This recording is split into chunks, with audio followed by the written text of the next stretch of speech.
आगे बढ़ते हैं। दिल्ली के मुख्यमंत्री अरविंद केजरीवाल पर आज फैसले का दिन है। दिल्ली शराब घोटाला केस में अरविंद केजरीवाल की गिरफ्तारी को चुनौती देने वाली याचिका पर थोड़ी देर में दिल्ली हाईकोर्ट फैसला सुनाएगा। दोपहर 3:15 बजे हाईकोर्ट फैसला सुनाएगी और दिल्ली शराब घोटाला केस से जुड़े मनी लॉन्ड्रिंग के मामले में ईडी ने 21 मार्च को अरविंद केजरीवाल को गिरफ्तार किया था। अभी वो न्यायिक हिरासत में तिहाड़ जेल में बंद हैं। अरविंद केजरीवाल की तरफ से गिरफ्तारी के खिलाफ दिल्ली हाईकोर्ट में याचिका लगाई गई थी और दिल्ली हाईकोर्ट ने 3 अप्रैल को सुनवाई के बाद फैसला सुरक्षित रख लिया था। तो कुछ ही देर में यह फैसला भी यहां पर आएगा जिसका इंतजार किया जा रहा है।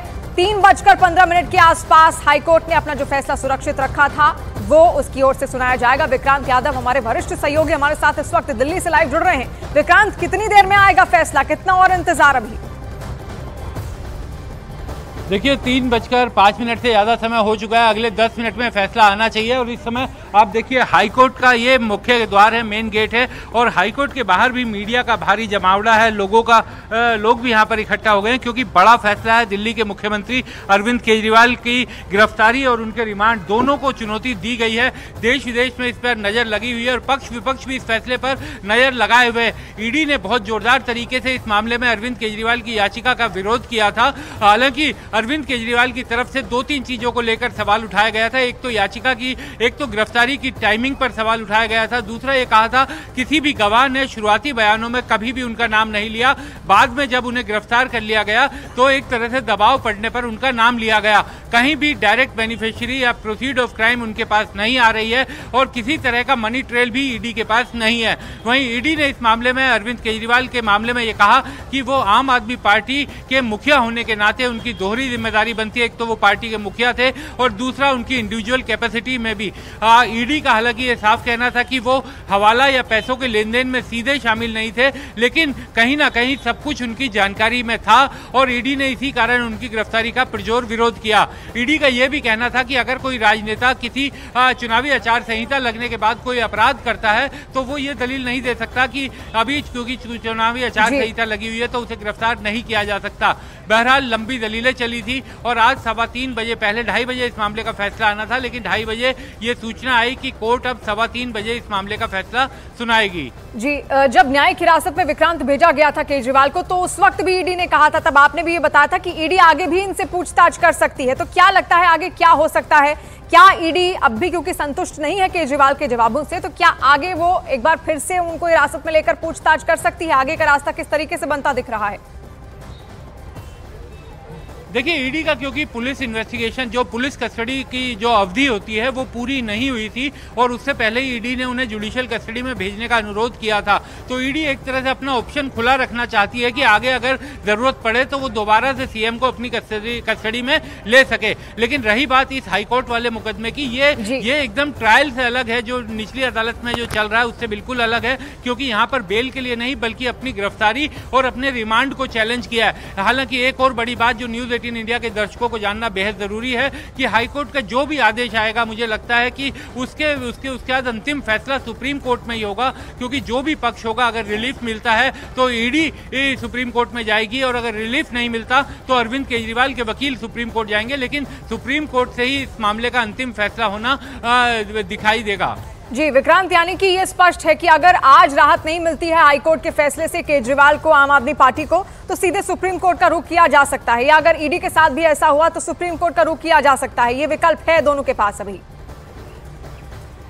देखिए मुझे लगता है कि क्योंकि अरविंद केजरीवाल ने अभी तक अपनी रेगुलर बेल किसी भी निचली अदालत में नहीं लगाई है जहां पर उनके केस की हेयरिंग चल रही है, वहां पर उन्होंने अभी अपनी बेल की एप्लीकेशन लगाने की कार्रवाई शुरू नहीं की है। जुडिशियल कस्टडी में एक बार जाने के बाद एक्यूज अपनी बेल एप्लीकेशन फाइल कर सकता है, लेकिन अरविंद केजरीवाल ने अभी अपना वो अधिकार अभी उसका प्रयोग नहीं किया। शायद वो इंतजार कर रहे हैं कि उनकी जो गिरफ्तारी और रिमांड पर जो उन्होंने चैलेंज किया हाईकोर्ट में उसका पहले फैसला आ जाए। और जैसा मैंने कहा कि जाएगी, क्योंकि हाईकोर्ट का ये फैसला होगा तो जो भी पक्ष इससे संतुष्ट नहीं होगा, जिस भी पक्ष को लगेगा कि उसके पक्ष का फैसला नहीं आया, निश्चित तौर पर वो सुप्रीम कोर्ट जाएगा, चाहे वो ईडी हो या फिर अरविंद केजरीवाल हो। तो इसी कारण इस मामले का अरविंद केजरीवाल की गिरफ्तारी और उनके रिमांड, इसको जो उन्होंने अनकॉन्स्टिट्यूशनल और गलत गैरकानूनी ठहराया, उस मामले में सुप्रीम कोर्ट से ही अंतिम फैसला होता हुआ दिखाई दे रहा है। जी विक्रांत, और ये सब कुछ निर्भर करता है आज के हाईकोर्ट के फैसले को, जो लगभग 3:15 के आसपास आएगा, वो भी हम आपको बताएंगे जरूर। लेकिन दिल्ली में हुए शराब घोटाले पर बीजेपी सांसद मनोज तिवारी का बयान सामने आया। उन्होंने कहा कि जांच एजेंसियां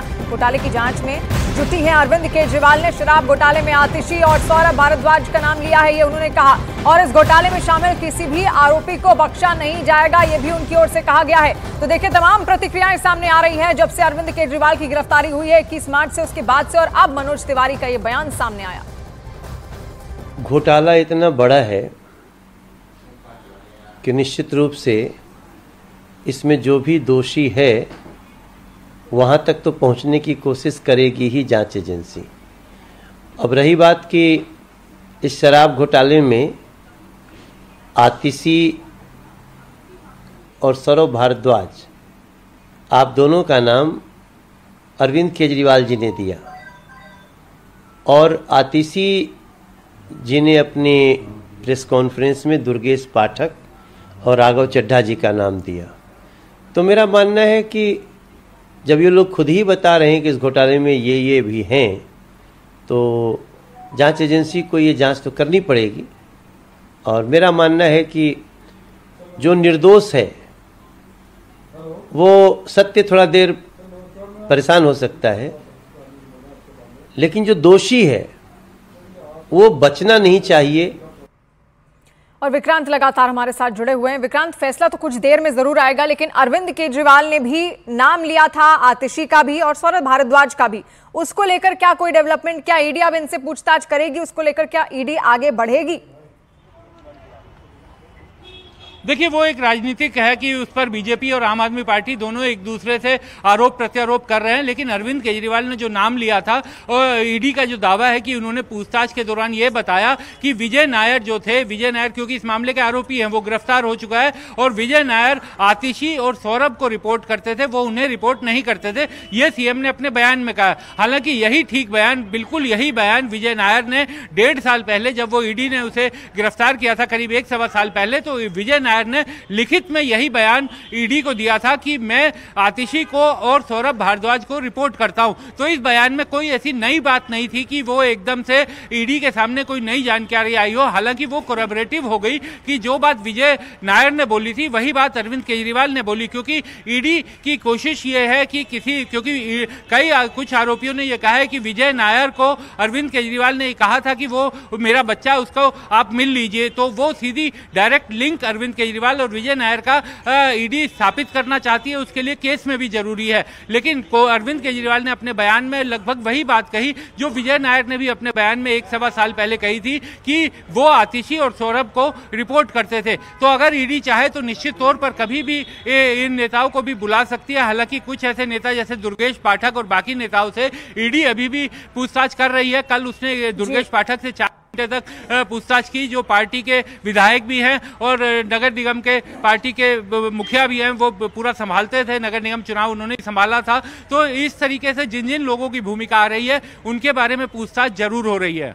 जी, तो जो जांच के दायरे में आ रहे हैं उनसे लगातार यहाँ पर पूछताछ ईडी की ओर से हो रही है, और बार बार बीजेपी भी ये कह रही है कि इसमें नाम लिया गया है। अभी आपने मनोज तिवारी को भी सुना, उन्होंने भी कहा कि सीधे सीधे यहाँ पर केजरीवाल की ओर से आतिशी का नाम लिया गया था, इसके अलावा सौरभ भारद्वाज का नाम लिया गया था। तो हो सकता है आने वाले वक्त में इनसे भी ईडी पूछताछ करे अगर वो शक के दायरे में आते हैं तो। विक्रांत लगातार हमारे साथ जुड़े हुए हैं। विक्रांत, एक बार फिर से आपसे जानना चाहेंगे, फैसला तो कुछ देर में आएगा, लेकिन 3 अप्रैल को ये फैसला सुरक्षित रख लिया गया था कोर्ट की ओर से। उस वक्त केजरीवाल की ओर से क्या दलीलें रखी गई थी और ईडी ने अपनी क्या दलीलें रखी थी कोर्ट के सामने? देखिए, बहुत ही महत्वपूर्ण उस दिन हियरिंग हुई थी और दोनों ही पक्षों ने काफ़ी लंबी गिरह की थी। करीब करीब 2-2 घंटे दोनों पक्षों ने अपनी बात रखी थी। अभिषेक मनु सिंघवी जो अरविंद केजरीवाल की तरफ से पेश हुए थे, उन्होंने 3-4 चीज़ों पर मुख्य जोर दिया था, जिसमें उन्होंने सबसे पहले ये कहा था कि अरविंद केजरीवाल की जो गिरफ्तारी की टाइमिंग है वो जानबूझकर उन्हें राजनीतिक तौर पर नुकसान पहुँचाने के लिए चुनी गई है। चुनावी आचार संहिता लग चुकी थी, उसके बाद उन्हें गिरफ्तार किया गया। वो एक राष्ट्रीय पार्टी के राष्ट्रीय अध्यक्ष हैं और पार्टी के सबसे बड़े नेता हैं। उनके जेल जाने से लेवल प्लेइंग फील्ड खराब करने की कोशिश की गई है। दूसरा, उन्होंने कहा कि जो गवाहों जिनके बयानों को आधार बनाया गया है, उन गवाहों ने भी कहीं भी अपने बयानों में शुरुआत में अरविंद केजरीवाल का नाम नहीं लिया था, लेकिन गिरफ्तारी के बाद जब उनका दबाव बढ़ा तब उन्होंने उनका नाम लिया। इसके अलावा उन्होंने कहा कि कोई भी ऐसा डायरेक्ट सबूत ईडी के पास नहीं है, ना ही कोई ऐसा लिंक साबित हुआ है जिसमें पैसे का कोई लेन देन अरविंद केजरीवाल के जरिए हुआ। और अरविंद केजरीवाल बतौर मुख्यमंत्री बहुत लोगों से मिलते हैं, बहुत लोग उनके पास मिलने आते हैं, तो उनकी क्या मुलाकात रही, कौन उनके पास बैठा था, इन सब चीजों को आधार नहीं बनाया जा सकता। हालांकि एएसजी एसवी राजू ने जोरदार तरीके से विरोध किया। उन्होंने ये कहा कि अरविंद केजरीवाल की दोहरी जिम्मेदारी बनती है, एक व्यक्तिगत रूप से, दूसरा आम आदमी पार्टी के राष्ट्रीय संयोजक के रूप में, और वो डायरेक्टली या डायरेक्टली उनके पास हवाला या पैसे को लेन देन नहीं हुआ है, लेकिन पैसे के लेन देन की सारी जानकारी उनके पास थी और उन्हें इस सब चीजों का आभास था। ऐसा नहीं है कि उनकी जानकारी के अभाव में ये सब हुआ था। दूसरा, ये कहा गया कि आम आदमी पार्टी बतौर कंपनी काम कर रही थी और जो पैसा साउथ लॉबी से शराब माफियाओं के जरिए मिला, इस नीति के कारण वो पैसा गोवा के चुनाव में इस्तेमाल किया गया और उनके पास इन सब चीजों को लिंक करने के लिए कई ऐसी चीजें हैं जिसे वो ट्रायल के दौरान साबित करेंगे। तो और साथ ही ईडी ने यह भी कहा था कि अगर कोई राजनेता किसी क्राइम को अंजाम देता है तो वो ये दलील नहीं दे सकता कि अब चूंकि चुनावी आचार संहिता लग गई तो उसके खिलाफ कार्रवाई नहीं हो सकती। और इसके साथ ही 3:15 का वो वक्त अब हो चुका है, 3:15 बज चुके हैं। कितना और इंतजार करना पड़ेगा? हाईकोर्ट का फैसला कितनी देर में आएगा? देखिए, अभी क्योंकि जज अपने चैम्बर से कोर्ट रूम में नहीं